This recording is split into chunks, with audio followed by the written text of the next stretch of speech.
திருத்தூதரான புனித யாக்கோவினுடைய விழாவை என்று நாம் கொண்டாடுகிறோம்.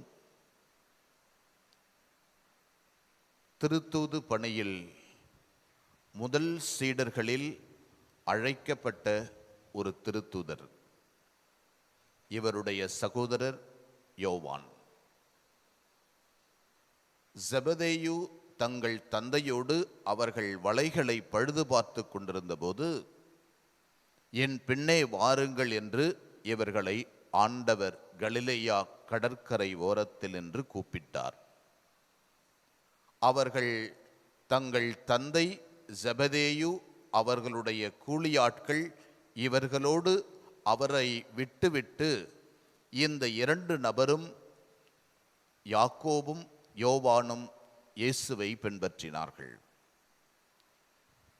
அவருடைய தாய் இவற்றை பார்த்த பிறகு ஒருவேளை பல நாட்கள் கழித்து இயேசு அந்த பக்கமாக சென்றபோது, இறை ஆட்சி நெருங்கி வந்துவிட்டது, மனம் திரும்பி நற்செய்தியை நம்புங்கள் என்று சொன்னதும், ஒரு பெரிய அரசாட்சியை, மக்களாட்சியை, அரசனாட்சியை ஆண்டவர் நிறுவப் போகிறார்.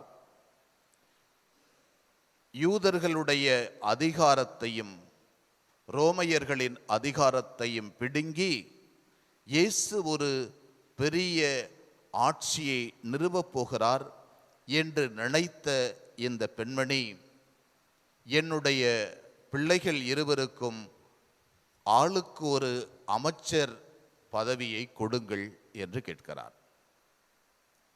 ஆண்டவர் உருவாக்கப் போகின்ற இந்த அரசாட்சி என்பது, கடவுள் ஆட்சி என்பது, மனிதர்களின் மனங்களில் உருவாகப் போகின்ற ஒட்டுமொத்த கடவுள் ஆட்சி செய்கின்ற ஒரு இடம்.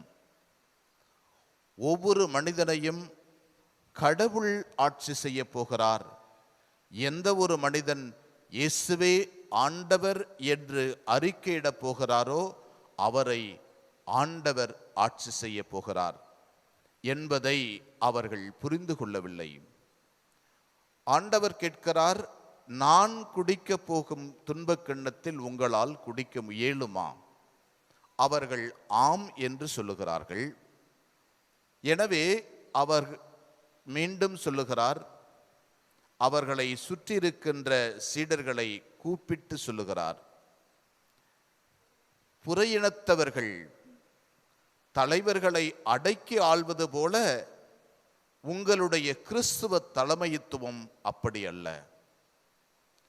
இந்த கிறிஸ்துவ தலைமைத்துவம் என்பது ஆட்சி செய்கின்றது அல்ல, மக்களை அதிகாரம் கொண்டு ஆளுவதல்ல, மக்களை வரிகளை வசூலித்து கொண்டு அவர்களுக்கு கேடு விளைவிப்பதல்ல.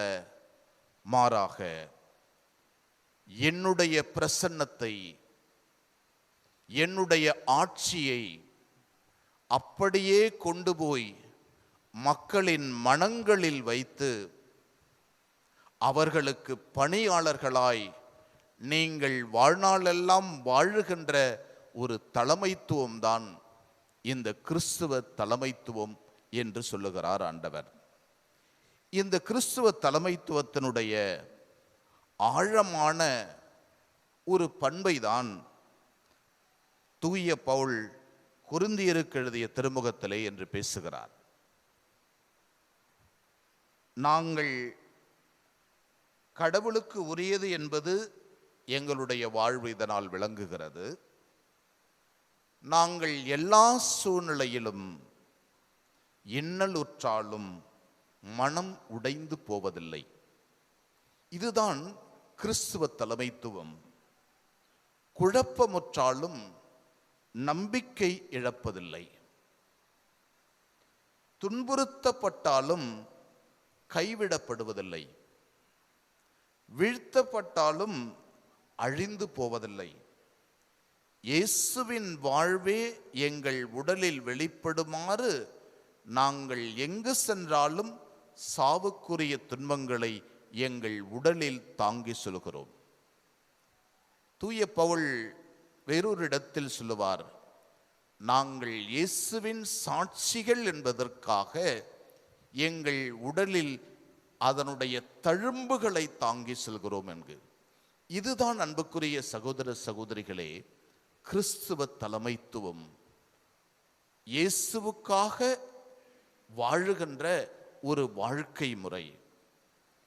இந்த தூய பவுல் மற்றும் சீடர்கள், முதல் கிறிஸ்தவர்கள், கிறிஸ்துவ இறைமக்கள், அவர்களுக்கு தங்கள் வாழ்க்கையில் எப்படிப்பட்ட துன்பம் வந்தாலும், தாங்கள் அழிந்தே போகிறோம் என்ற ஒரு சூழ்நிலை வந்தாலும், வீழ்த்தப்பட்டாலும், நொறுக்கப்பட்டாலும், அடித்து உதைக்கப்பட்டாலும், தங்களுடைய தலையே போய்விடும் என்ற சூழ்நிலை இருந்தாலும், அவர்கள் இயேசு எங்களோடு வாழ்கிறார், அவர் எங்களோடு பயணம் செய்வார், அவர் எங்களை வழிநடத்துவார், அவர் எங்களை காப்பாற்றுவார் என்ற ஒரு நம்பிக்கைதான்.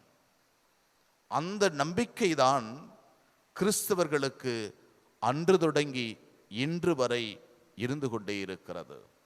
எல்லா சூழ்நிலையிலும் இயேசுவினுடைய பாடுகள், இயேசுவினுடைய பிரசன்னம், இயேசுவினுடைய உயிர்த்தெழுதல், இதன் வழியாய் வந்த அருள் எங்களை தாங்கி செல்கிறது. இதுதான் அன்புக்குரிய சகோதர சகோதரிகளே ஆண்டவர் இன்று நமக்கு கொடுக்கின்ற நம்பிக்கை. கிறிஸ்துவ வாழ்வு என்பது சிலுவை நிறைந்த வாழ்வுதான். எனவேதான் நான் குடிக்க போகும் துன்பக் கிண்ணத்தில் குடிக்க முடியுமா என்றதும் ஆம் என்கிறார்கள். முதலில் இயேசுவினுடைய சீடர்களிலேயே இந்த துன்பக் கிண்ணத்தை பருகியவர் புனித யாக்கோபு. எனவே அன்புக்குரிய சகோதர சகோதரிகளே, இயேசுவின் பாதையில் நடந்தால் துன்பம்தான்.